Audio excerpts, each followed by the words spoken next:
I've been a pro chef for 14 years. In the past 3 years, turned full-time social media. YouTube has been a focus for me. It's a dream for me to have my own show. Why do you think you've been more successful than others? They say my energy on camera is natural. We're about to go eat a bunch of amazing burgers. Baby, that's got some heat. Let's check out what LA has to offer. I'm the same person off camera as I am on camera. Also, I bust my ass at it. I start at 6 in the morning and I usually don't end till around 10 at night. The thing about social media is you have to make it seem like you're doing nothing, but you have to be doing everything. When you look back, the hard moments of your life are the most formative, and they become beautiful in a way, because that's your most intimate interaction with God. Is that's why you got to kind of keep your head kind of low to the ground, because when you fall, it won't be that of a drastic drop, right? But like all those things, those really hard moments, the suffering, there's something so beautiful in the suffering. That, what do they say? The winners write the history books and the losers write the songs. That's right. The art of your life is those times that which you found most difficult. That's difficult moments, and they define you, how you maneuver through them, and it's what you'll remember, and you always look back on it. And some of the hardest times, it's weird. A year passes, 2 years pass, and at the time you're like, this is awful. I mean, I climbed Mount Whitney and ran out of water, and I thought I was gonna die. And I was literally gathering snow and throwing it in my pack and leaning up against a rock, trying to melt it. Yeah. And I was like, this is incredibly awful. And then finally we descended. I found a little puddle. I had a life straw. And I remember just like at the time, it was so bad. It was like, we were 12, 15 hours into this hike. And when I came back down to the little town underneath, I remember just opening the faucet and staring at it. I'm like, it's so easy here. But those moments, you'll never forget it. And it's just how some people will panic. Some people will freak out. Some people will just be like, I'm going to die right here, right now. Yeah, give up. And it's honestly, I try to tell my kids all the time, you're going to have some hard times. And it's how you power through those hard times. And later you're going to be filled with stories that are going to be just incredible. Yeah, whenever we think that in modern times that our life is hard, just remember that Rockefeller was the richest man ever and he didn't have air conditioning. Yeah, honestly. It's like right now you go somewhere and they're like, there's no Wi-Fi? I'm going to freak out. What was interesting is one time I was this is years ago. This is like in 2009. I was out in Maasailand, okay? And there's no concrete, there's no pavement. And the Wi-Fi, the cell coverage in Maasailand is better than in Dallas. Okay? No way. Yeah. And it was brought to them by European cell phone companies. And later on, happened to be on this cruise in China, and it was all cell phone executives from around the world. And I was telling him about this, and he goes, yeah, so in America, customers will pay for less quality. And so in other countries, they're not going to pay for it if it doesn't work. That's unique to America. And so what he said is, he goes, but you have to remember, Europe is a city with some parks, and America is a park with some cities. And but over there, you'll see a guy in the classic dress, right? The classic red, holding a spear, and he'll have a cell phone. And it's so wild that dude's on Instagram. Right? That's amazing. Yeah. It's a beautiful experience. I spent so much time over there and did so much work with the tribe that I was privileged. They made me a member of the tribe. No, that's awesome. Yeah. And that's so cool. Yeah. I had a wedding over there. Unfortunately, one of several weddings I've had, but they gave me all these goats, right? And this is not like this wasn't an area where tourists had access. And so I came back a couple of years later, and they kept track of all the descendants on the goats, and they thought I was there to take them. And they were rounding them up to give to me. And there's like 100 goats there. And I was like, no, guys, you guys, yeah, keep enjoying Keep the goats. keep enjoying the fruits of it. Well, hey man, so what are you working on now? What are you excited about, and what's motivating you these days? So social media has been going really crazy, really big for me. It's continued to take off. Right now, I've been focusing on YouTube a lot, and that's kind of where I've been pushing. I've been doing a lot more long format stuff. A couple of years back, I was fortunate enough to go full-time social media. So I've been a pro chef for 14 years, did a bunch of stuff. And the past 3 years, going on 3 years now, I turned full-time social media. And now instead of cooking, a bunch of meals for a bunch of people, I cook one meal for millions of people at a time. Oh wow. And yeah, it's pretty wild. But YouTube has been a focus for me because it's a dream for me to have my own show.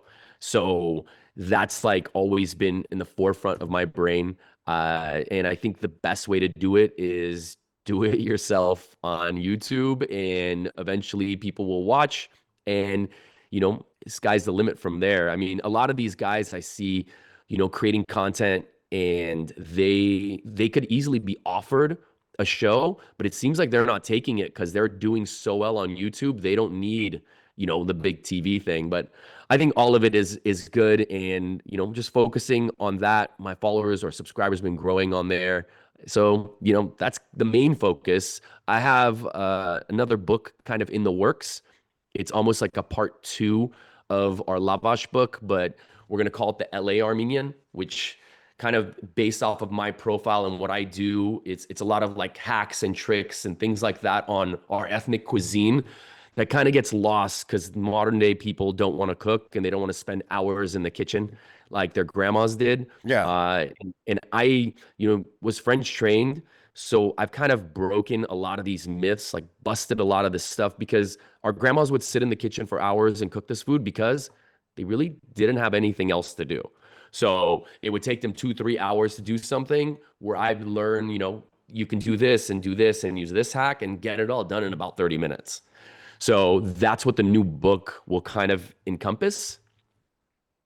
And that's kind of the gist of it right now. Hey, why is it okay? So there's a lot of people that are trying to do what you're doing. Why do you think you've been more successful than others? Honestly, I get this a lot, and it's not like a pat on my own back, but a lot of people, like, they say my energy on camera is natural. I'm the same person off camera as I am on camera. It's real. And I guess it comes off. It's natural to me. I'm not trying to play a part.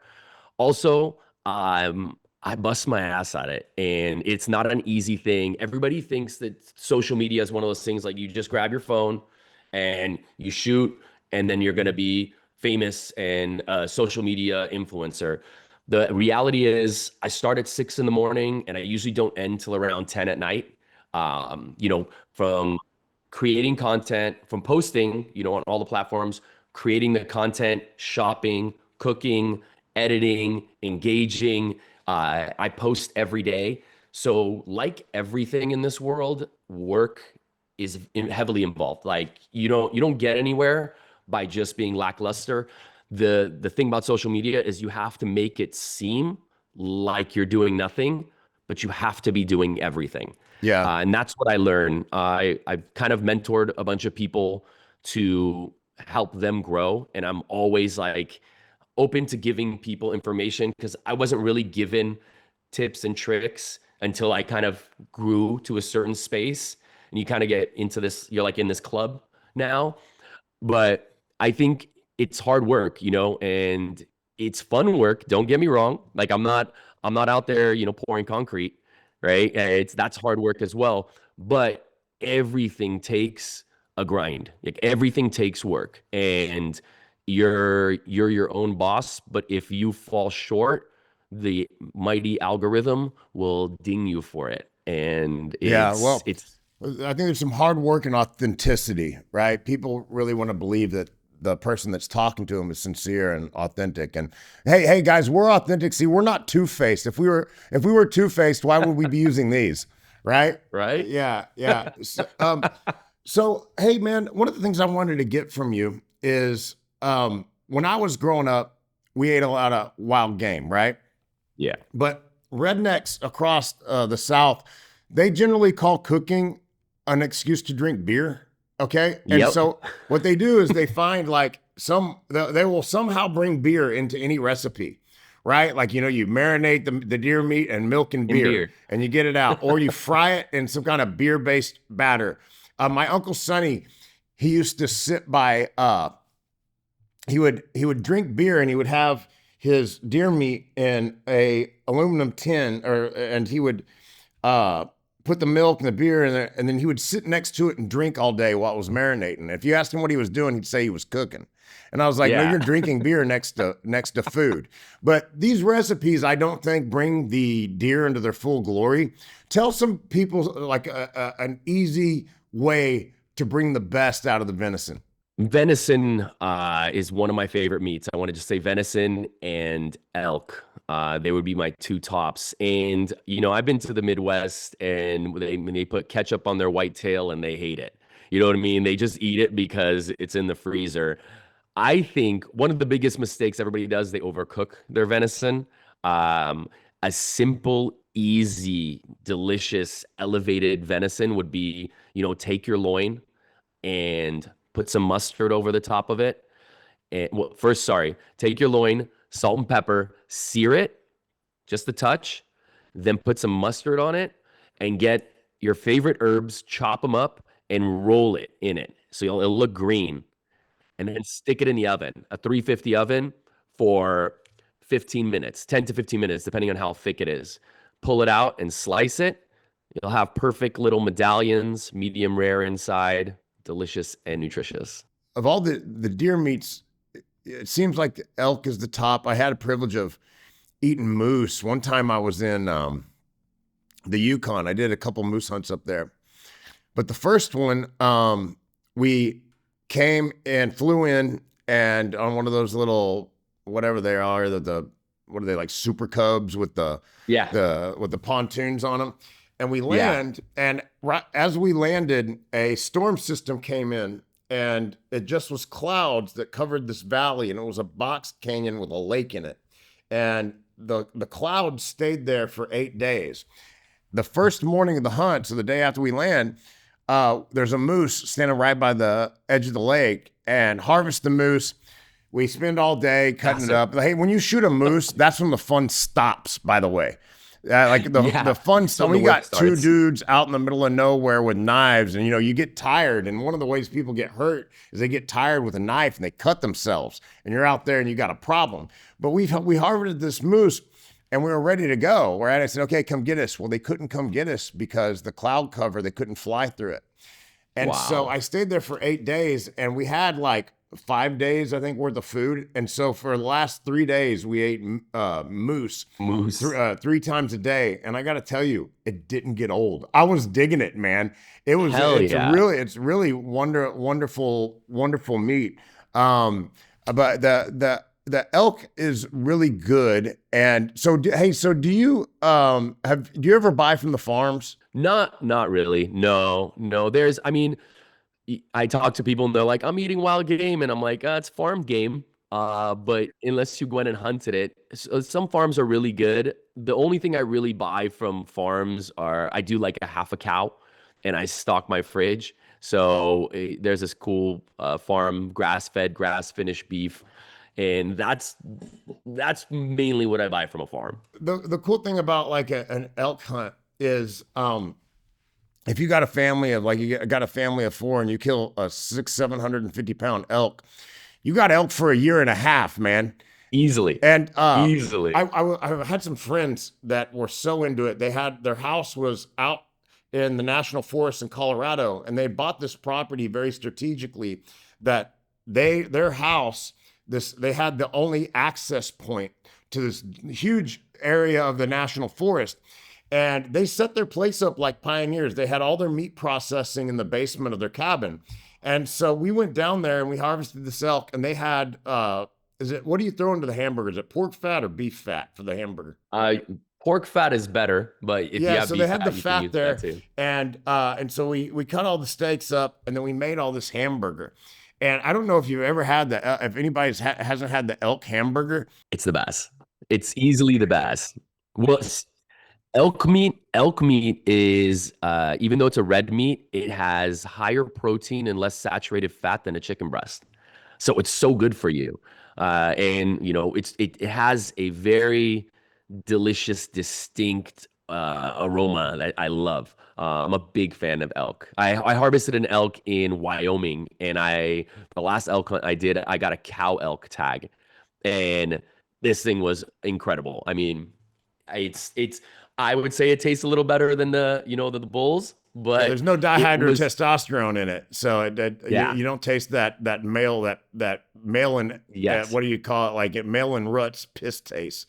Yeah. So I read a lot. I spent a lot of time reading about the early settlers and the Native Americans, and so what they were doing, they were eating about 10 pounds of elk meat a day because they had to work so much, and deriving your energy from protein is really hard. Well, Indians, since they had lived so long without they weren't ranchers, right? So they didn't have stable food supply. So what they would do is they would gorge themselves, and Indians could eat 20 pounds of meat in a day. Wow. And you'd have a Wow. gut like like a lion that's the lions, they eat too much and they can't walk. And Yeah, so yeah. the Native Americans would eat when they had the opportunity, and they would just gorge themselves. It's kind of intriguing. I don't know if you ever heard of the San people, but the Bushmen, they're the one that talk like the Clicks over in Africa. Yeah. Yeah, And they yeah, have yeah, the yeah, oldest human language. Well, everyone look this up. This isn't Brady's data, but I have seen it. So in the buttocks of the San people, they can store water. So when like the hump on a camel, the San people, they can hydrate themselves and their buttocks will swell, okay? And then they will not have to drink for 2 days. The traditional way of hunting for the San people, they had two. One was and both involved this thing where they call the endurance hunt. One, if they were lucky enough to have a particular kind of worm, they'd create a poison that after 24 hours, the blood would congeal and the animal would die, but they still had to follow it. The other way is they would just wait till it got really hot and they would chase the animals and they would tray off pursuers and keep chasing it until it gave up. And it would just lay down.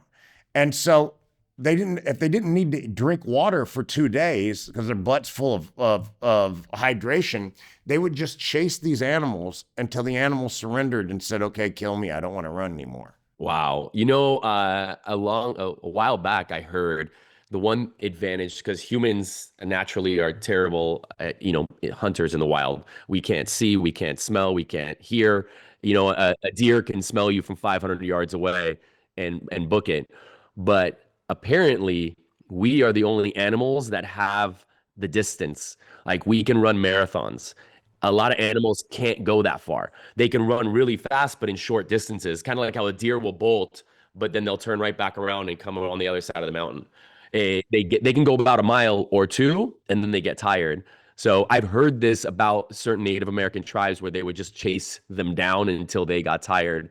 It's pretty incredible. There's opportunities to go do that hunt with the San people where you can go with them. I did get to go do a leopard hunt with them this year. Oh, no way. And so, yeah, and it was really fascinating. And so what the guys do is they have some dogs, but they don't release the dogs until they see the leopard because the dogs can get hurt, okay?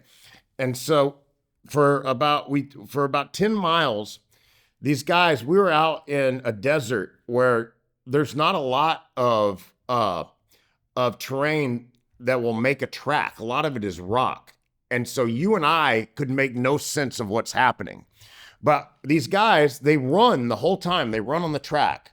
And so they're seeing it and you can't see anything.